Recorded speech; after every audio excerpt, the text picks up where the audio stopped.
All right. Good evening, everyone. Again, my name is Jason Mehta. It's great to be with you this evening for our Riverside Homebuyer Workshop.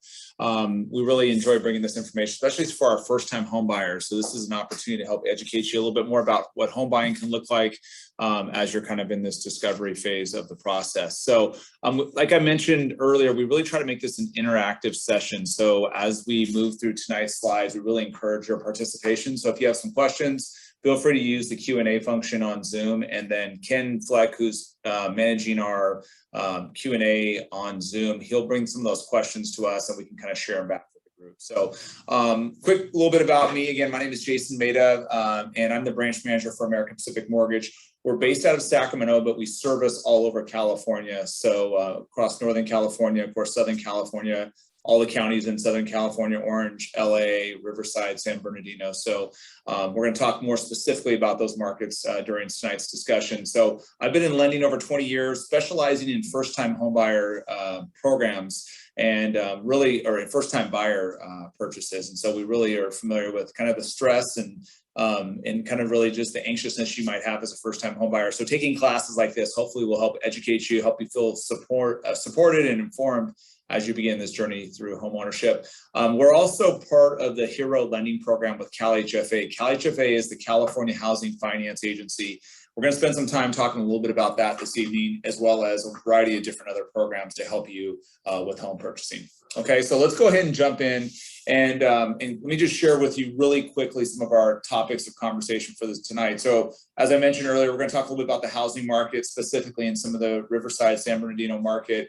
But we can also kind of spend some time looking at other markets in maybe Orange or LA County, or if you're further up in Northern California.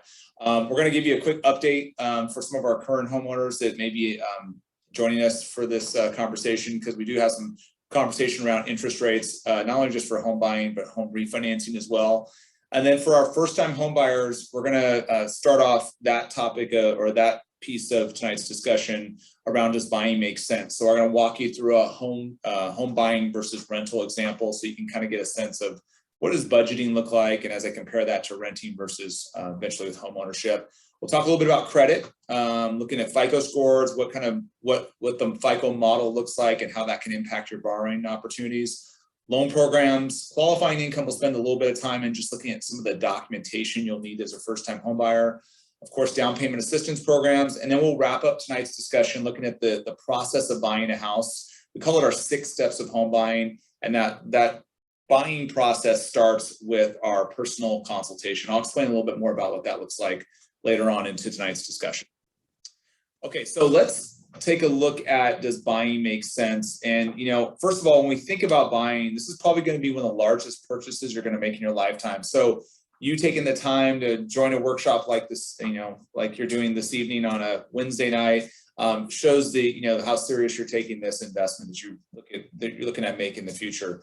And with buying comes some really cool benefits, right? So you have the ability to create stability in your housing payment, be able to control more of your affordability. So no longer are you worried about maybe the landlord getting ready to increase your rent at your next lease renewal.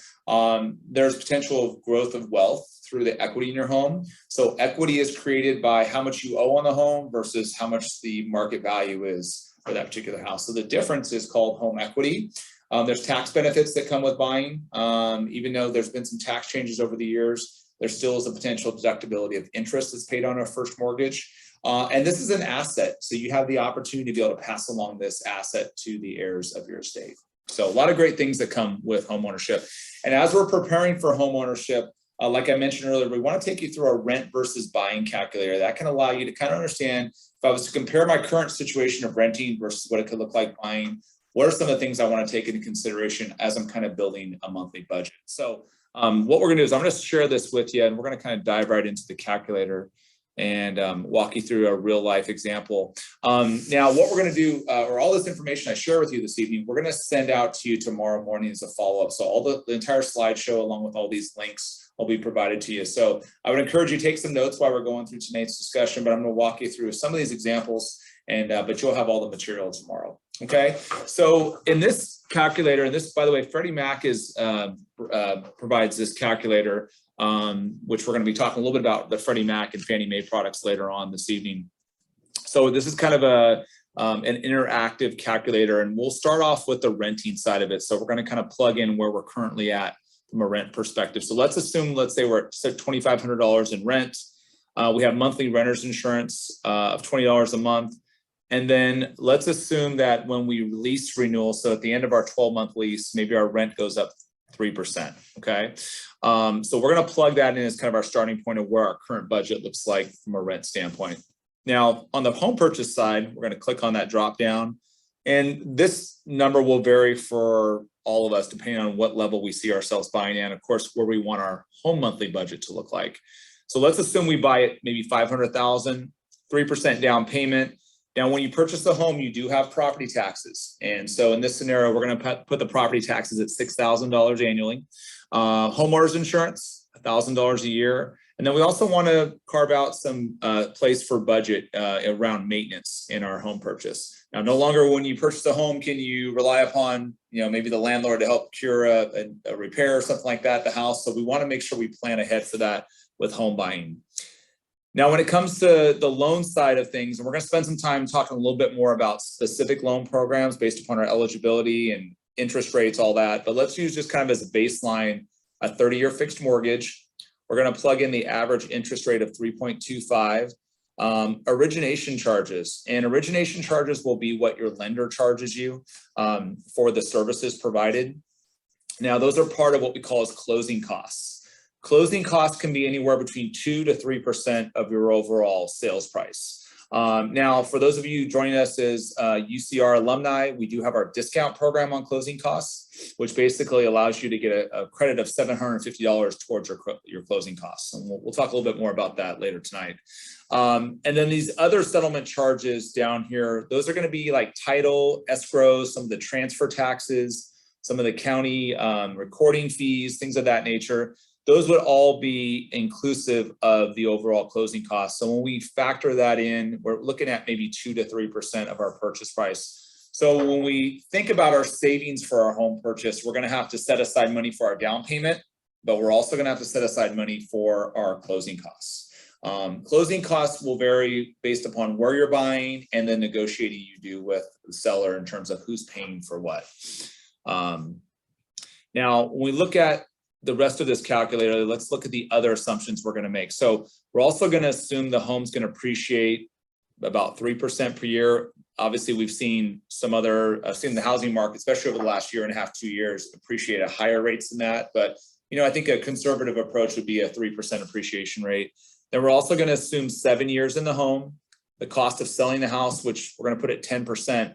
Now, it's important to note as a buyer, when you have a realtor that represents you for the home purchase, those commissions that buying agent is earning are paid for by the seller. So typically, a buying agent will earn anywhere between 2 to 3% of the sales price of the home, but that is paid for by the seller. However, now when you eventually sell your home, say 7 years from now, you too will actually have to pay those commissions as the seller. So just something to think about. And as you're taking the next steps in home ownership, we really encourage buyers to, especially our first-time home buyers, to be able to take advantage of the resource of a realtor. So we also want to factor in state and federal taxes, which we have at 33.8%, and then a savings rate of 1%. So what this calculator does is it takes my current rent that I have versus what my expected mortgage is going to be. So if we look now back on this side of the calculator. So over the next 7 years, if we continue to rent and we assume our rent goes up with every lease renewal of 3%, I'm going to be paying back in rent $223,000. Now, if I compare that to the mortgage side of things, now I'm going to have a slightly higher mortgage payment because I'm buying a $500,000 house. Now that mortgage payment is going to be about $3,200 a month. However, my opportunity over 7 years when comparing renting with a repayable of $223,000 versus mortgage, I basically create myself about $100,000 opportunity by buying versus renting. And really that opportunity is created through equity growth and tax savings. Now, of course, the other thing is too, we're not worried about the trajectory of our rental payments because we're now more of in a controlled housing budget because now we're at a fixed $3,200 per month budget. Okay. Now, everyone's situation is going to look a little bit different based upon where you're currently renting, what your expectation is around buying. But ultimately, that's kind of what we want to do when we look at the buying side of things. We want to compare where we're at right now, where we want to go with homeownership, and make sure we have a sound budget. And this calculator can really help you get there. Okay. All right. So let's go ahead and go back to our slideshow. And we're good? Okay, cool. My transitions there, okay. We do have a question. Sure. Just a quick one. Why would someone consider refinancing? Okay, so there's a question that came in. Why would someone consider refinancing? So let's talk about what refinancing is. And many of you that are joining us, especially as first-time buyers, you may have refinanced your student loans, your car loans. And the reason why people generally will refinance is a few different reasons. Either one, lower their interest rate. Two, to reduce their term of their loan. So if they have a 30-year fixed mortgage, dropping to a 25-year mortgage, for example, or they're trying to utilize or leverage the equity they have in their home to facilitate maybe paying off of debt, home improvement, maybe some other expenses for the house. So that's generally the reason why people would consider refinancing. So there's a consultative approach that we take to refinancing because it doesn't always make sense to refinance. And so we really want to kind of sit down with our clients and figure out if it's a good financial strategy. Okay, so we're going to move along from our rent versus buy. And now we're going to talk a little bit about housing appreciation and kind of really what the home market is looking like. So those of you that are joining our call and may have been taking a peek on Zillow or Redfin and seeing kind of what's going on with the housing market, there's no secret that, as we went into, the pandemic, that home values just kind of really started to skyrocket. What was that being driven upon? Well, a lot of it was because of a super low, hyper low interest rate environment, the demand and the changes of really what employment looks like for many individuals. Now we're having more at-home work situations, and especially those that were living in maybe more the densely populated areas, maybe more LA City, especially those clients that we saw started moving kind of further east, more into the Riverside, San Bernardino areas. And so clearly that market has taken a huge upswing in appreciation. So as you can see here in the green dotted line, we're seeing this massive appreciation swing. Now we're starting to see the market start to settle down a little bit. And what's starting to lead to that is we still have a pretty high demand from a buyer perspective, but we are starting to see more inventory stay on the market longer. And so that's encouraging for first-time buyers. The other thing that's probably stalling the markets a little bit is just interest rate activity, which we're going to talk about in just a minute. We're starting to see interest rates start to tick up a little bit, where before, maybe a month or 2 months ago, we were talking about 2.875% rates. Now we're starting to see rates more in the 3.25 range. So that's maybe changing a little bit of the buying behavior out there and affordability. But we are starting to see the housing start to slow just a smidge. And what I mean by that is during COVID, and let's just say over the last year and a half, what we did see is offers in the neighborhood of maybe 30 to 40 offers on one house. Now we're seeing maybe 8 to 10 to maybe 14 to 15 offers on one house. So the competition is kind of, it's thinned out a bit. But nonetheless, there still is competition out there. We just haven't seen it at the hyper levels we saw looking back last year and a half. So as we move into the fourth quarter now of this year and going in the first quarter, it'll be interesting to see kind of the level of inventories. If we do see more homes go on the market, that buyer demand still remains, what we're going to be seeing out from a competitive perspective, and ultimately what's going to happen to appreciation levels for existing homeowners as well as prospective homeowners. So that kind of leads me into our next slide, which is just kind of looking at the housing market overall. And the question we get asked often is, what's going to happen to the housing market long term, based upon what we've gone through as a community, dealing with the pandemic, and looking at just the short-term effect that we've seen. It just obviously created this hyper-competitive market building up over the course of 2020 and into, even through 2021. And I kind of give you a little bit more of an illustration around that, where we saw just 30 to 40 offers at one time. Now it's kind of slimming down to maybe to 10 to 14 offers. And like I said, we've seen the market soften just a little bit. which is good. I mean, we can't really remain at that type of trajectory you saw in the previous slide because it's just not sustainable as a market. Now, where do we go from a long-term perspective? That still remains to be unseen. The Federal Reserve is really keeping a close watch on what's going on with unemployment and what's going on in inflation. When we entered the pandemic, there's the CARES Act that enabled many of us that are on this call today that had forbearance on their student loans. Those same forbearances were offered to existing homeowners that were just in distressed situations that couldn't make their monthly payments. And so some of the concern with the long-term effect is as maybe some of the existing homeowners that aren't able to have a consistent stream of income and coming out of their forbearance period may not be able to still afford their properties. And so that may be some concerns on some instability in the market. We haven't seen that ripple effect yet. And we hope we don't have a distressed sale market or foreclosures. I certainly wouldn't think there would be anything that we experienced back in the 2008 segment of the market. But nonetheless, we're still watching kind of what's going to happen long-term effect in the market. And interest rates are going to play a big role in kind of what it looks like from an affordability for future home buyers. And then of course, where does the market price stand for you as a first-time home buyer? Because ultimately that's going to drive your purchasing power. So speaking of interest rates, interest rates are a hot topic as of right now because like I said, over the last 3 to 4 weeks, we've really seen interest rates kind of bumping along a little bit, and unfortunately increasing.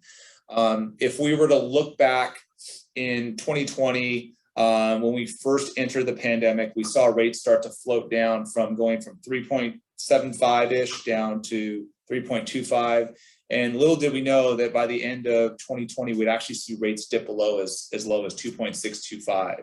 And, you can see that illustrated on this slide off to the right here, and that's represented by the blue line here. So you can see right about here is where we were at about the mid threes pre-pandemic. And as we enter the pandemic, you saw rates just really start to slide. And then ultimately we hit kind of our low here in the fourth quarter of 2020. And then we surprisingly, right around Valentine's Day of 2021, started to see interest rates spike right back up to the mid threes. And it took interest rates a few months to settle back down, which they did.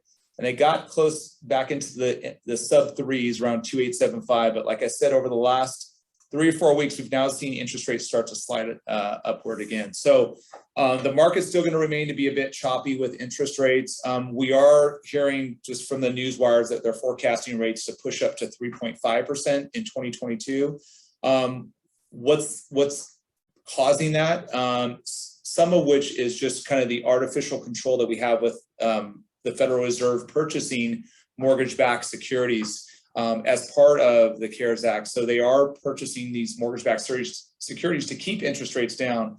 But the Federal Reserve has announced that they're watching what's going on with our economy very closely because there could be some tapering of the acquisition of those assets. And so as that tapering happens, interest rates could start to generally slide up. And so the uneasiness in the economy right now is really causing interest rates to slide upward, although the federal government hasn't started any of the tapering as of yet. When we look back, 3 decades in our market and we go back to where interest rates were back in the early 90s, obviously interest rates were double digits. So when you compare that to our market today, we're in a really good place. However, 3 decades ago, we also saw home prices at a third of the value we have today. So as we kind of progress from the early 90s to today, we see interest rates at just a fraction of the level they were in the early 90s, but now we have, triple the amount of home value or home price. Now, one thing that comes up when we talk with clients is when we think about interest rates, the conversation will come to adjustable rates. And I always like to kind of share this with first-time home buyers. Adjustable rates are generally not designed for first-time home buyers because adjustable rate mortgages have a fixed period that they are fixed. So generally, if it's a 5-year fixed loan, the interest rate is only fixed for 5 years or 7 or 10 or sometimes 3 years. And those just aren't recommended for first-time home buyers because those create volatility. Because at the end of the fixed period, those interest rates can go up. As you can see in this chart off to the left, the history around interest rates over the last 30 years. And again, the blue line represents 30-year fixed mortgages. The red represents the adjustable rates. Adjustable rates can become more of a conversation when we're in high rate environments. But as you can see, as illustrated here, interest rates on adjustable rates are almost the same or worse than 30-year fixed mortgages. So it really doesn't warrant the risk of someone, whether it's a first-time home buyer or second or third-time buyer, looking at adjustable rate mortgages, because there's just not the reward for that adjustable rate being potentially lower. It's actually even or a little bit worse. So typically buyers will look at adjustable rates in a high rate environment, but right now we're in such a low long-term interest rate environment, just doesn't make any sense. Okay, so we're going to move from interest rates, and we want to talk a little bit about credit. And believe it or not, credit will drive some of your interest rate offering when it comes to different products that are available to you. When we think about home buying, there's generally kind of two things that hold people back from being able to take that next step in home ownership. It's usually either credit, because we're just not quite in that position credit-wise and based upon our budgeting, or it's just lack of down payment so the resources around assets. We're going to spend some time talking a little bit about down payment later on in tonight's discussion, but we also want to dive into credit because that being another one of the obstacles for home ownership. So when we look at credit and we kind of relate that to loan programs, there is minimum credit scores for each loan program. For FHA, it's 600. We will go down to 580 at times. There is some lenders that will go a little bit lower. Conventional loans, so Fannie Mae, Freddie Mac loans, we're going to talk about the characteristics of those in just a bit. Minimum credit score of 620, Open Door, which is a first-time home buyer program, minimum score of 640, and then Cal Hfa, which is a state-sponsored first-time buyer program, minimum credit score of 660. Okay, so those are some of the minimums for the programs. Now, let's take a look at the FICO score model. And what's great about working with our clients today is that so many of our clients have different monitoring tools like Credit Karma, TransUnion, Experian, Equifax. So there's a lot of good visibility around credit. Many clients don't realize there is 3 different models to scoring. There's the mortgage model, which of course we're going to use for home financing. There's the auto model, and there's credit cards. Generally, your monitoring services like Credit Karma is going to use a credit card model. So there will be some variance between what Credit Karma shows your score versus what maybe APM will show when we pull your credit eventually. Now, here's what the FICO score calculation looks like. So 15% of the FICO score is how long I've had credit. 20% is how much new credit I have in use. More importantly, it's inquiries. So the more inquiries I have, the more impact I'm going to have to my credit score, especially in the last 6 to 12 months. With inquiries, there's 2 different types of inquiries. There's a soft inquiry and a hard inquiry. In starting our consultative process, we're going to start with a soft credit inquiry, which does not impact your credit score.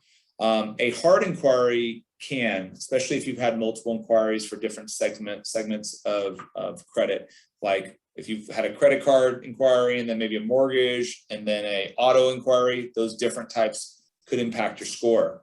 Now, when you apply with a lender and you have a hard inquiry done, you do have a 30-day window of time to apply with as many lenders as you want. And that's the equivalent of 1 credit inquiry hit to your score. Now, the next component to FICO score calculation is how much I owe, also known as utilization of credit. So utilization is how much I owe in credit balances versus how much I have available to me with my credit limits. And generally, you want to try to keep those balances below 50% of the credit limit amount. That's ideal. Now, if you already have your credit balances below 50%, then you want to try to get below 10%. That's really to get an optimal credit score. Now, one of the things I like to share with our audience is that when we look at our credit utilization, that credit utilization is an imprint of what your balances are at the end of your billing cycle on your credit cards. And what I mean by that is if I have a credit card and let's say the billing cycle ends on the 20th of this month, so that's today, and I have a balance of $4,000 and my credit limit's $10,000, I have a 40% utilization right now. Now, even though I pay that credit card off on, let's say, the 4th of the month when it's due, the credit card issuer is still sending out the $4,000 data to the credit reporting agencies. So even though I plan on paying that off on the 4th, when my credit card is due, it's still, if I don't pay it off before the 20th, that credit balance is going to show on my credit report. So if you, like I do, try to pay off your credit cards before, or every month, I should say, try to pay off that credit card before the 20th, because if you can have a zero balance on your credit card before it hits the end of the billing cycle date, that's the zero balance that's going to show on the credit reports. And in turn, you're going to be able to optimize your credit score. And that's 30% of the credit score modeling. So it's really important to be able to try to maximize that. The other component is payment history, which is 35%. And for us that maybe we've had some past challenges, maybe some late payments or whatnot, generally those late payments that I've had in the last year to 2 years are going to be the most impactful to my credit score.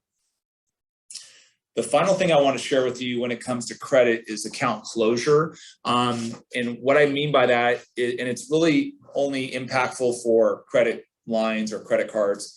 If you close out a credit card, what happens if you've had a credit card for the last 10 years and you close out that credit card, all of the great history for the last 10 years that you've been paying on that credit card gets wiped out of the credit score model. Because when you close out an account, it just completely pulls all the history away from the credit bureau. So really important to know that if you're going to close out an account, you got to make sure you have some other more mature accounts that can take the place of that card that you're going to be closing out. Because as you can see here, 15% of the score calculation is going to be how long you've had credit. If you've taken out 10 years of history and you have all just maybe cards that are in the last year or 2 years, then you're going to unfortunately probably dip your credit score.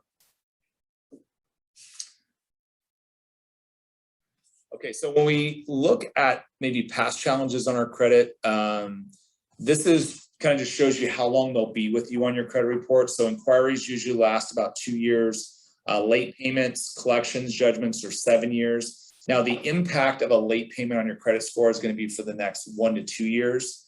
So if I've had a late payment this month, it's going to organically improve. My score will organically improve as I get further and further away from or outside of that last late payment. Bankruptcies, state tax liens, those are going to be 10 years. And then federal debt or federal student debt tax liens, those can be on your credit report indefinitely. Just a quick side note on federal debt. When applying for a mortgage, if you do have federal debt, it's really important to get that resolved, because there's a report that lenders pull called a CAVERS report, and it tells us if there's any federal debt. And unfortunately, the federal government will not let us proceed with financing if there's outstanding debt. Let's say it's a $5,000 federal student loan collection or whatnot. So those are things we'll have a conversation on if they're applicable for you during your consultation, but really important to be mindful of that. Let's look at student loans in our credit segment here, because student loans are a big part of qualifying for a mortgage. And the two core products that we generally going to be helping first-time homebuyers with, it will either be a conventional loan or an FHA loan.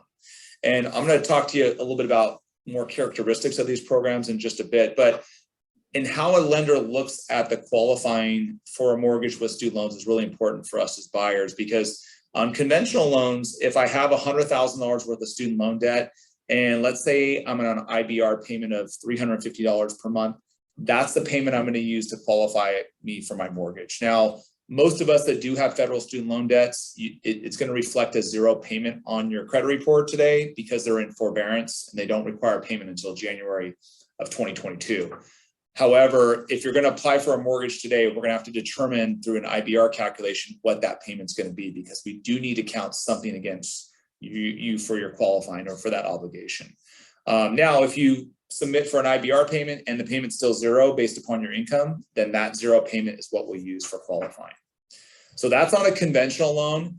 FHA loans are a little bit different. However, FHA has recently, over the last month or so, changed their guidelines, so it makes it a little bit more flexible for a first-time buyer.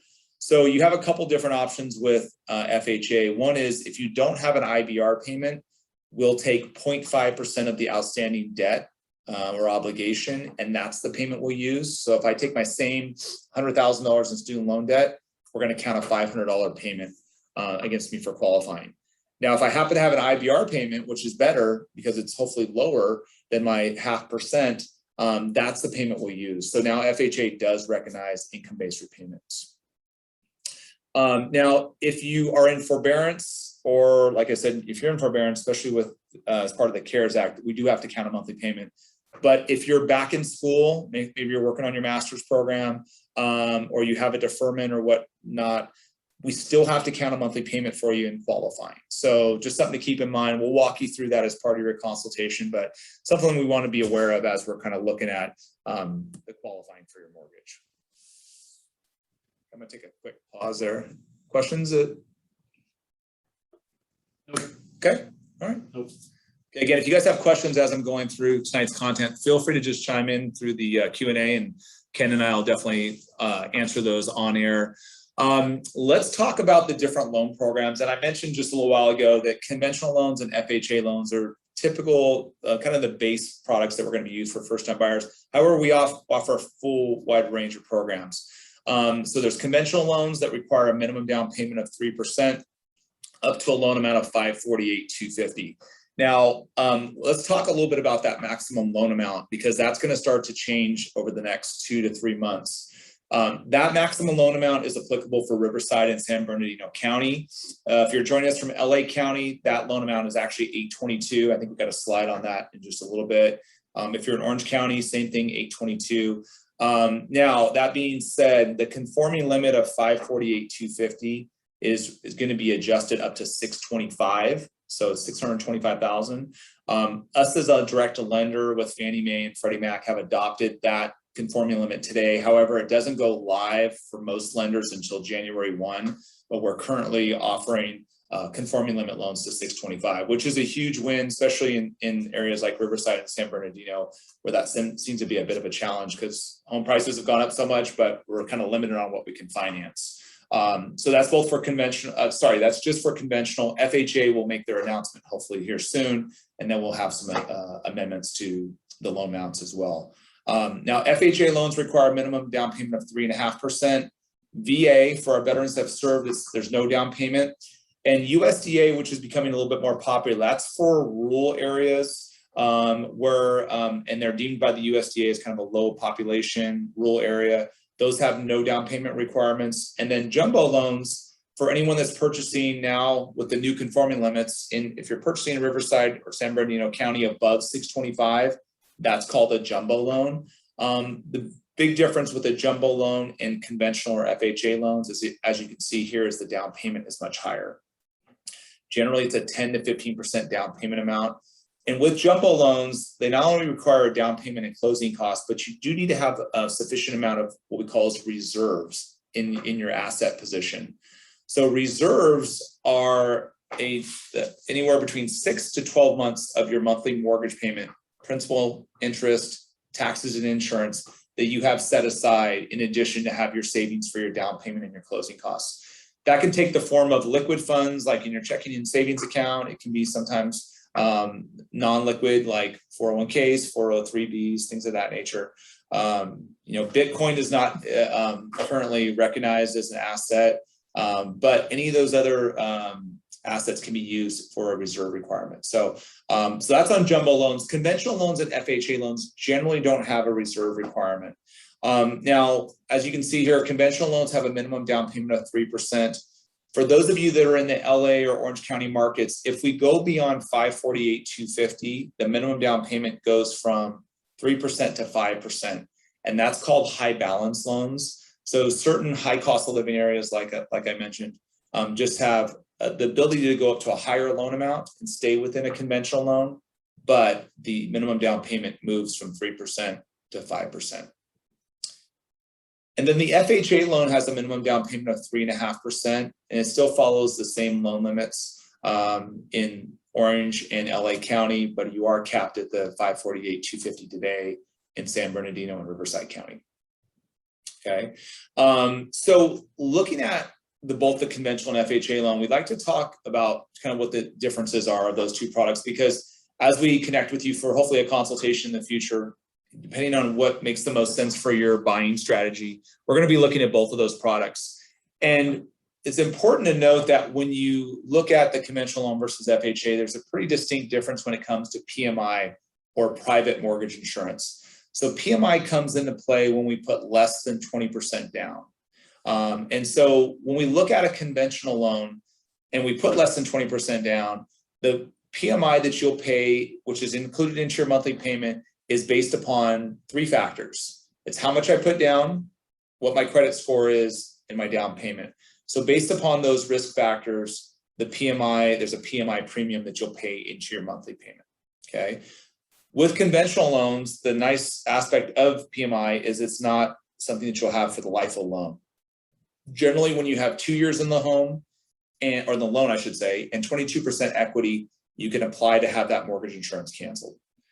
Now, as we learned earlier in our credit slide, the minimum credit score for conventional is a 620. So there's a higher credit score requirement, and things like maybe past challenges of bankruptcies or foreclosures are going to have a much longer waiting period. For example, with a foreclosure on a conventional loan, you have to wait 7 years versus FHA is only 3 years. So little differences like that may make a buyer maybe choose one product over the other. Conventional loans are also going to really look at your payment history over the last 12 to 24 months. So if I've had a late payment or two on a couple credit cards, maybe a little bit more challenging for me to be able to obtain a conventional loan, where FHA will add a little bit more flexibility. Okay. Let's look at FHA from a PMI perspective, or private mortgage insurance perspective. So as we just learned a minute ago, with conventional loans, when I put down less than 20% down, I'm going to have PMI. FHA loans, whether I put 20% down or the minimum of 3.5%, I'm going to have PMI.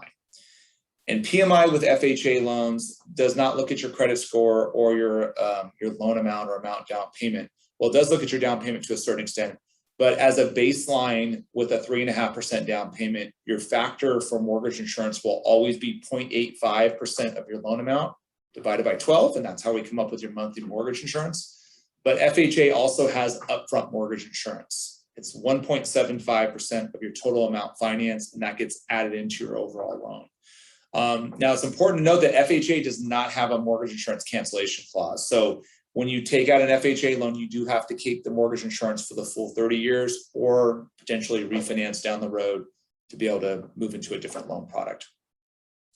Now, the one kind of side note with FHA mortgage insurance where it does have a cancellation option is if you put 10% down or more, you can have the mortgage insurance automatically cancel in 11 years. And with that higher down payment, the factor for mortgage insurance drops from 0.85 down to 0.80%. Okay, so when we look at those two products, obviously PMI is a pretty distinct difference. But the flexibility between FHA and conventional is where it could make more sense for a buyer to choose one product, like I said, over the other. And we'll get a chance to kind of review those different options as we kind of build a home buying game plan for you. One other program we want to mention to you, for those of you that are maybe in residency, future doctors, dentists, maybe you're going to be a medical teaching professor, we do have a medical professionals program. What's great about this program is it adds a little more flexibility when it comes to buying at maybe higher purchase prices, especially in some of our lower loan limit counties. It can allow you to do more of a jumbo type product, but with as little as 3 to 5% down. And probably the biggest benefit around a medical professionals program, it doesn't have the huge reserve requirements that a jumbo loan might have, and allows a lot more flexibility from a student loan payment standpoint. So the calculations I gave you earlier, where we're looking at either the IBR payment or 0.5% of the loan balance. In some cases, the medical professionals program will not, they will actually exclude the debt from your qualifying. Okay, so that's the medical professionals program. I mentioned earlier the conforming loan limits for adjacent counties. So when we go into LA and Orange, go to Imperial, San Diego, we can start seeing a little bit of adjustment in some of those conforming loan limits. Once we hit January 1, 2022, there'll be a new set of high balance limits out for some of our higher cost of living areas. So we'll have those published. But like I said earlier, we've already adopted the $625,000 conforming limit for all counties at this point. Okay, so when we look at qualifying for a mortgage, there's really kind of three aspects that we want to really look at, both from the lender's perspective, as well as the buyer's perspective. Generally, when we're evaluating qualifying, we're looking at credit, we're looking at our income, and we're looking at our capacity for payment, also known as income, right? So, and with lenders evaluating that, we need to look at the documentation we're going to have to provide. So generally in qualifying income, we're going to require the last 2 years of W-2s, last 30 days of pay stubs, and then we're going to have to do some type of verification of employment. The verification of employment generally doesn't happen until we get to the actual 6 steps of buying process where you're in escrow. We'll generally do a verbal verification of employment, and then we have to do some type of written verification of employment. Now, if you're self-employed, it gets a little bit more cumbersome from just a documentation perspective. We'll definitely need the last 2 years of your taxes, whether they're business or corporate, some type of profit and loss statement, and balance sheet. And then we need to verify the business, whether that's through a website, CPA letter, business license, things of that nature. A couple questions that come up from buyers around employment, and like to kind of dispel some of the myths when it comes to work history, because a lot of times I'll get clients that'll call us and say, hey, Jason, I've only been on my job 6 months. Can I qualify for a mortgage? And the answer is potentially yes, because even though you may not have been on the job for 2 years, if you've been on the job 6 months, and maybe you have educational background supporting what you're doing for a career, that can suffice for the 2-year requirement. So what I mean by that is, let's say I graduated from UC Riverside in the fall, and I completed my undergrad 4 years in accounting, and now I'm working for an accounting firm that I just started last month. Because I studied in my field that I'm working in today, that would cover the 2-year work, 2-year history that I would need.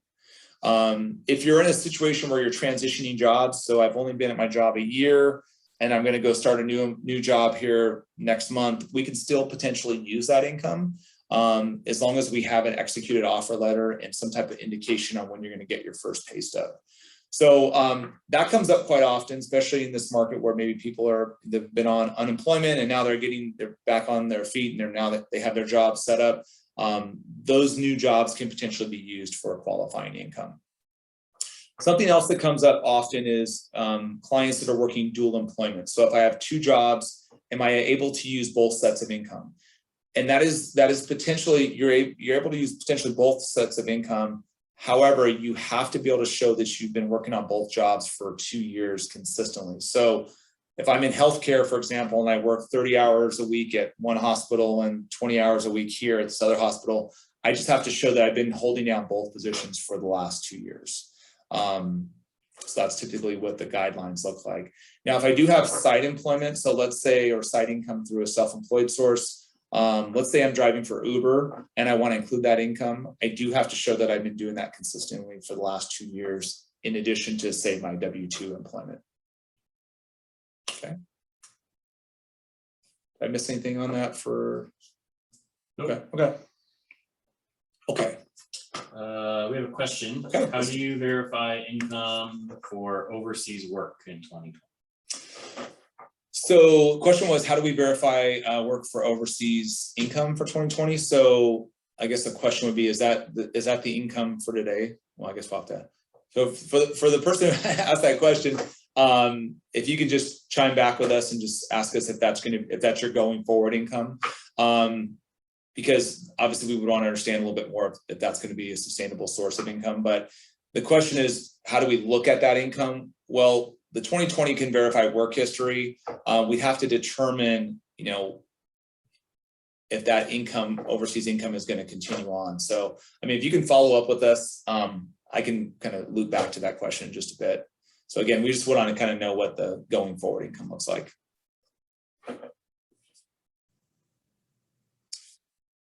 Okay, let's still kind of stay in the same channel of income. And as lenders, we're going to look at your income versus your obligations. Now, you got to hear a little bit more about student loans and how we qualify that. And that student loan payment goes into what we call the debt to income ratio. Many of you have probably heard of that term before. And debt to income ratio is your monthly payments or obligations versus your gross monthly income. And it gives lenders an indication of really what your qualifying looks like. However, it doesn't indicate affordability. We're more concerned about that conversation around affordability. So even though maybe you're at a 43% debt to income ratio and that meets the lender qualifying, if that's a stressful payment for you, we certainly want to maybe pull back a little bit and make sure we design a home buying game plan that gives you the most affordable payment. But most lenders can qualify clients in debt to income ratio to 43 to 45%. On occasion, it can go higher than that. What debt to income ratio looks like and includes, includes your PITI, which is your principal, interest, tax, and insurance on your new house, PMI, which is private mortgage insurance. And then if you decide to purchase maybe a townhouse, a condo, something that has shared common area, that could have an HOA or homeowners association.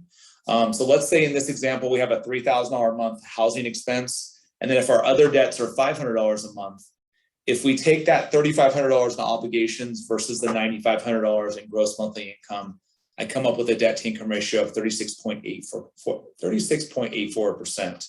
And that's well within the guidelines. And generally, when we consult with clients, a debt to income ratio that most buyers feel comfortable with is anywhere between 33 to 36%.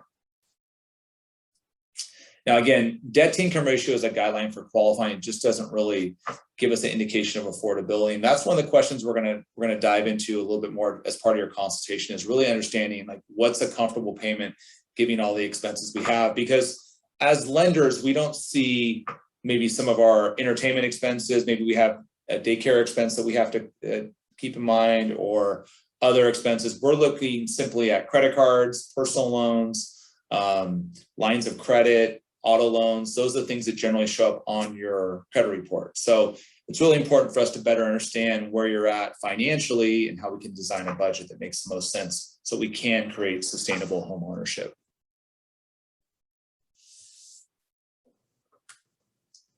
Okay. If we did we get that question back? Yeah, they have a new job right now. Oh, good. Okay. So just to loop back to that question about the overseas income. So that particular individual has a new job. So we'll just to follow up on that, we'll use the verification of employment for your past work, but the going forward income we'll look at what your, I guess, the domestic income is today for qualifying purposes. Okay, that's a good question. Let's talk about down payment. So that's another kind of that three, if we look at the three kind of attributes we're looking for in lending, which would be down payment. That's the assets that we have saved for our home purchase. And there's a variety of ways that us as lenders can validate that. That asset would be through like checking and savings accounts, which we'll usually want the last 2 months of statements for those accounts. Any large deposits, or if you've made some cash deposits, large deposits, we're going to have to make sure we paper trail the origination of that deposit, but cash deposits are not acceptable. So we got to make sure that everything is documented so it meets the Patriot Act requirements for the United States. Retirement accounts can potentially be used. So 401ks, you can take loans against your 401k. Not always the best route to go, but 403bs allow that opportunity as well. IRAs, generally you'll have to liquidate, and so that could cause a tax consequence. So I really encourage clients that are thinking about that, talk to your tax advisor to see, or your financial advisor to see if that's a good route to go. And then gift funds are pretty popular, especially for our first-time home buyers. That allows a family member to help contribute assets towards down payment or closing costs for your home purchase.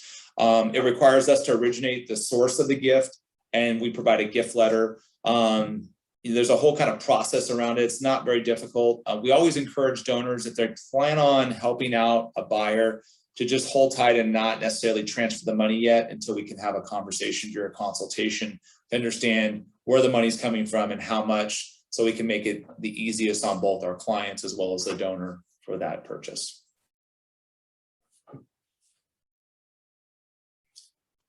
So when we think about saving up for home ownership, and especially for our first-time home buyers, it can be challenging to save $20,000 to $30,000 to purchase your home. And so what we find providing resources around is first-time home buyer programs, especially around Cal Hfa, which is the California Housing Finance Agency. And we're part of the HERO program for this. And we love sharing, really how great of a support piece that Cal Hfa can be to help you make home ownership hopefully more of a nearer term goal for you, because saving up $20,000 or $30,000 for a home purchase can just be a bit of a stretch, especially when we're maybe trying to handle student loan payments, trying to make sure we're paying our rent, all of that stuff. And so if home ownership is definitely on the goal list for you, I think Cal Hfa can be a great resource for you. So let's talk a little bit about what that looks like. So Cal Hfa has two components to their assistance program. There's the My Home Assistance Program and the ZIP Assistance Program. And what Cal Hfa allows you to do is you can either use a conventional loan or an FHA loan, just like we talked about earlier. But the requirement for the 3% down for conventional or the 3.5% down for FHA can be supplemented through Cal Hfa.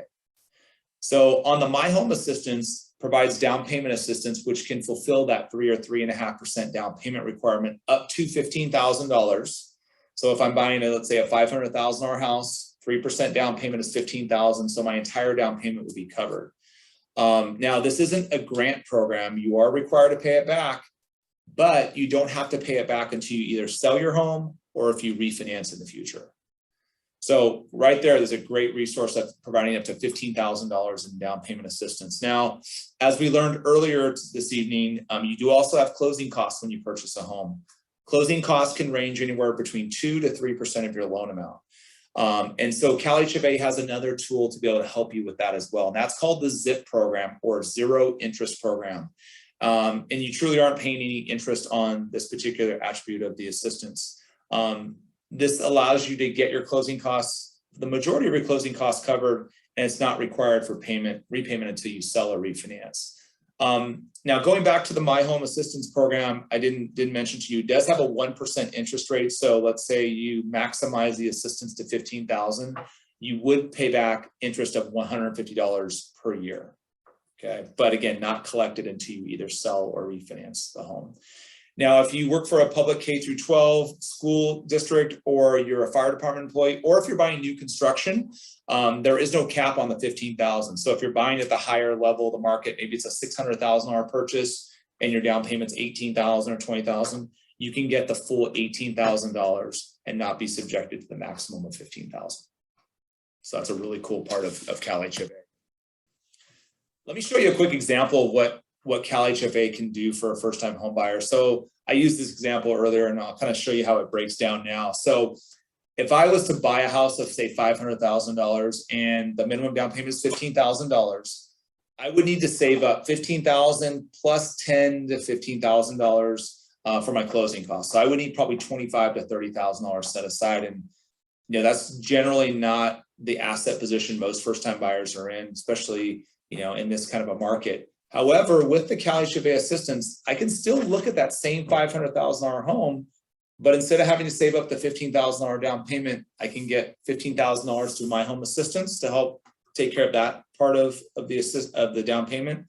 And then through the ZIP assistance, I can obtain anywhere between $9,700 to $14,550 in ZIP assistance.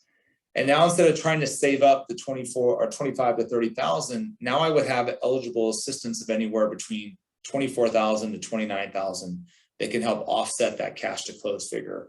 Now, the interest rates for the Cal Hfa program on the first mortgage vary based upon how much assistance you're taking. So we'll kind of strategize and see what makes the most sense for you if you decide to go forward with one of these programs. But again, it's a great tool to be able to help you reach homeownership that much sooner. There is some eligibility requirements with Cal Hfa. There is a minimum credit score of 660, that debt to income ratio that we reviewed earlier, maximum of 45%. And there is maximum income limits based upon the county that you're going to purchase in. In fact, Riverside County is $153,000. Now, different than most first-time homebuyer programs, we will only look at the applicant income. So if your total household size has your income at $200,000 a year, but maybe just me as the applicant make $100,000, that's the income that will be counted towards the qualifying. Okay. Local, maybe city or county assistance programs usually have a maximum income of 80% of the median income. So as you can see here, making $153,000 in Riverside County, it allows a lot more leniency, and it's just a much more inclusive program to allow more first-time homebuyers to get the support they need. Now, a first-time homebuyer is someone that hasn't owned in the last 3 years. So technically, if you sold your house in 2010, you're trying to buy now in 2021, you are now considered a first-time homebuyer. We did have a question Sure. regarding the K through 12 benefit. If they're an intern at a school, does that count? I asked if they were a paid intern. They haven't answered yet. Oh, okay. So the question was going back to the Cal Hfa My Home Assistance. If you're an intern at a public school, can I qualify for the full or the full assistance benefit? So as long as you're on payroll and we can verify that for your registration with Cal Hfa, then that would qualify. Here's the income limits by county. So Riverside's 153, LA's 158, Orange is 2811. You can see San Bernardino 153. So again, pretty lenient from an income limit perspective. And we're really proud to be able to help first-time home buyers with this program all across the state. It really does a huge service for our local communities. Okay, so that was the Cal Hfa assistance program. Now we've kind of learned more about what the market looks like. We've talked a little bit about budgeting, programs, credit. We spent some time looking at how we're going to save some money up for down payment, and of course, some great assistance tools to be able to help you reach homeownership that much sooner. So as you're on this journey towards homeownership, I want to kind of walk you through our 6 steps of home buying to kind of give you kind of some idea of what the workflow looks like for buying a house. So when we look at these 6 steps, the first place we start, which isn't even on this process, is our consultation. A consultation is where we get together with you over video or phone to review your application, look at your credit, kind of basically show you some product options and kind of build a home buying game plan for you. The output of that consultation is to have you pre-approved. And being pre-approved starts us at step 1. And a pre-approval certificate is a document that gets presented to a seller that shows you that you're fully qualified for your mortgage. The pre-approval usually has a baseline sales price, down payment, and product type, but it can be adjusted based upon what you find in your house hunting. And house hunting is step 2 in the process. That's where you're going to be working with a qualified realtor to find the home that really fits your budget. We, by the way, have preferred realtors we work with across California, but you can certainly choose any realtor that works good for you and you have a connection with. But a realtor is going to be a really important support and resource, team member, I guess, if you will, in the home buying process. And house hunting can take anywhere between 3 weeks. Sometimes it takes 3 months. Sometimes it takes 3 years. It really just depends on where you're looking to purchase. As we move further down the line in the loan process, step 3 is entering escrow. And what that means is I have now an accepted offer because I presented an offer to a seller. They've accepted my offer. And now I begin the escrow process. Usually the escrow process is 30 days. It can be as short as 21 days. Could be as long as 45 or 60 days. In some cases, if you're buying a new build home, it could be 12 months. And the home buying process starts with that entering escrow. Now, when you enter escrow, you'll be required to make what we call as an earnest money deposit. And an earnest money deposit is usually 1% of the sales price. That money is a good faith deposit that's being held in escrow while you go through this escrow time period. It shows basically the seller that you have a financial stake in this transaction. Now, at step 3, like we said, you'll be making that earnest money deposit. Now, on the lending side, we'll be connecting with you for a follow-up consultation within 72 hours of your escrow start date. And that allows us to get back together with you over video just to kind of talk through about your contract, some of the terms and obligations of that, and really how that fits in with designing your financing, interest rates, payments, out-of-pocket expense. So you can feel comfortable with how we've kind of crafted your financing. Now, as you start the escrow time period, there's also a thing called the contingencies. The contingencies allow you as a buyer to do your due diligence on the property. Those generally include getting the house appraised, which I'll handle as the lender. We'll get the house inspected, which your realtor will help facilitate. And then, of course, we'll get your loan approved. Those contingencies are usually, like I said, in the first 14 to 17 days of your contract period. And they protect you as the buyer. So if for some reason you need to exit the contract because of maybe the house not appraising or the inspection being just poor results, you can fully exit the contract and get a refund of your earnest money deposit. Okay. Now, in this market where it is still very competitive, in some cases, the contingency timelines can be shorter than 14 to 17 days, or in some cases, a buyer may elect not to do all those contingencies. And that certainly does happen at times, but the contingency is there for your protection. As we move through the loan process, step 4 is processing and underwriting. That's when we're doing the administrative tasks on your loan, verifying your employment, ordering your appraisal, and preparing you for underwriting. And underwriting is where someone actually reviews your credit, your income, your assets, make sure your loan type is correct. And then once that's been completed, they'll issue an approval. And that takes us to basically the 3/4 of the way through the process called loan approval. Once we have an underwriting approval, we'll also have back your appraisal. So we'll know that hopefully your house is appraised for what you're purchasing it for. And then as a lender, we're working towards getting toward the final milestone, which is called closing the loan. But just before we get there, we're going to issue to you a final closing disclosure. And that gives you a 3-day cooling off period to make sure your terms and your financing are up to what you expected. Because at every one of these milestones, you're going to be getting disclosures to you, and they'll show you any changes that are happening in your financing. So when you get the final closing disclosure, you have peace of mind. This is exactly what I expected, both interest rate, payments. So there's no surprises once you get to step 6, which is called closing the loan. Closing the loan means you're signing final documents. That's generally done with a public notary. Because of some of the COVID protocol right now, it's always done mobilely. So a notary actually comes to you.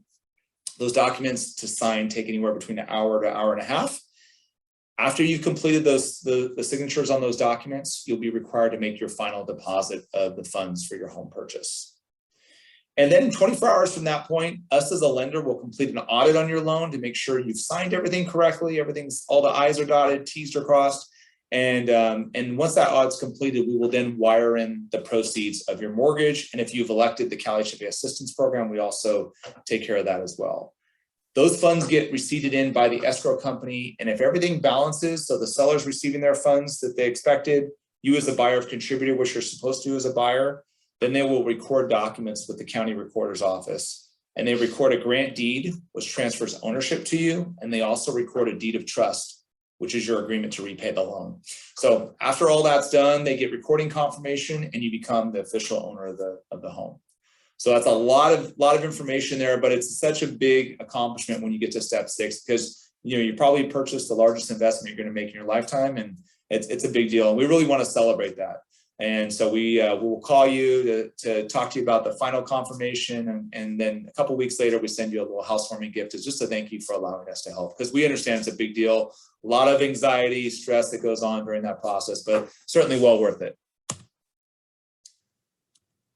Okay, so you've heard me talk about consultations a few times. And as we get ready to wrap up tonight's discussion, a few things just want to kind of highlight for you. We do have our introductory phone call. So if you just want to kind of get connected with me and maybe have some questions that maybe you didn't get a chance to bring up during tonight's discussion, you want to go through those with me, or maybe run your scenario by me, love to be able to connect you with you for a 10 to 15 minute call. Depending on which direction you want to go from that introductory call, that would lead into a consultation. Consultations where we have an opportunity to review your application, talk more about that financial strategy, and build a home buying game plan for you. It takes about 30 to 45 minutes. I really encourage people to do that over video, because then we can screen share, walk through the home buying process again, and then hopefully the output of that consultation will be to have you pre-approved, and then you can start your journey on home ownership. As you can see here on this slide, the link to the online application is there, a few of the list of documents, and you can actually schedule your intro call or even your consultation right here on this slide. So a couple of things to note: that consultation is absolutely a free service we provide.